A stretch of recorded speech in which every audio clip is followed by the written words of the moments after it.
Hey, what's up, everybody? True Boxing here. Thank you for coming back to Get Hit with the Truth. So today we're doing the Stevenson versus Zepeda recap. Shakur Stevenson, the reigning undefeated lightweight champion of the world, successfully defended his title against his mandatory challenger and interim champion, William Zepeda, who was previously undefeated, as they collided in the July 12th DAZN pay-per-view co-main event. As they collided for the WBC Lightweight Championship of the World. Now, before we get into that, if you could smash the like button, leave a comment, or subscribe to the channel, I really do appreciate any and all support that I can get as I continue to build my channel here. So, this fight going in had lost a lot of its luster from last year. I discussed that when I did the preview and prediction video. William Zepeda became a big-time underdog when he was really thought last year to be a threat to Shakur.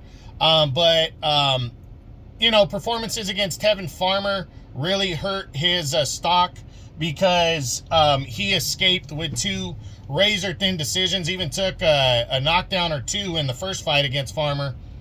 And then in the rematch that went 12 rounds, he barely snuck by Farmer again.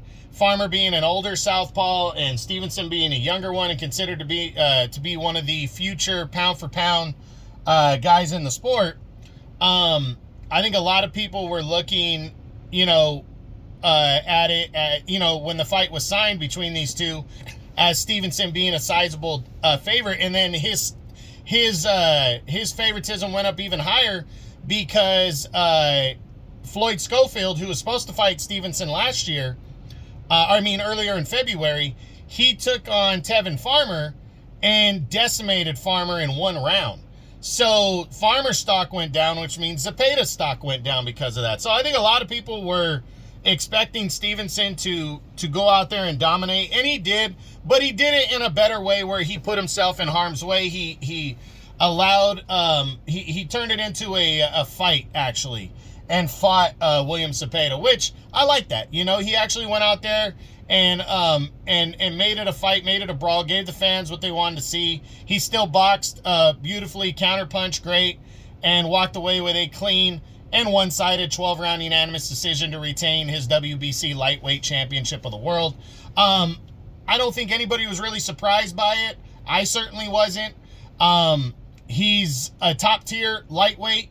And he's still undefeated, which is good for him. His stock continues to rise. He didn't get the knockout, but he put in a performance that the fans were into, and that's what he needs to continue to do every time out until he becomes an absolute superstar, and hopefully he continues it after that as well.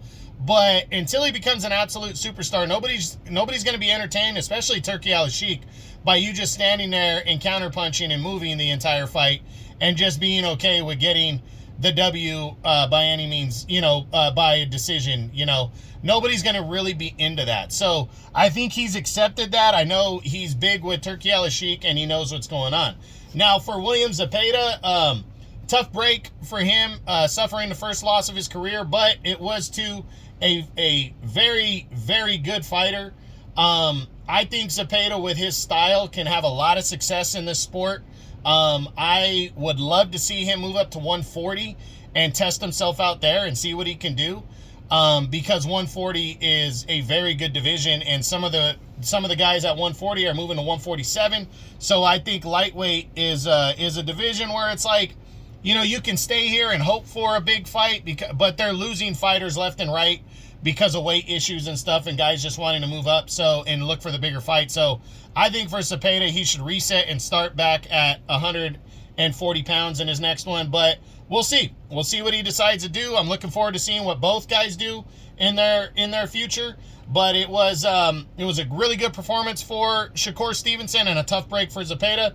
And that's it. That's what I got. That is my Stevenson versus Zepeda recap as they collided in the co-main event of the July 12th DAZN pay-per-view card. I hope you enjoyed it. If you did, smash the like button, leave a comment, or subscribe to the channel. I appreciate any and all support. This is True Boxing, and you've been hit with the truth.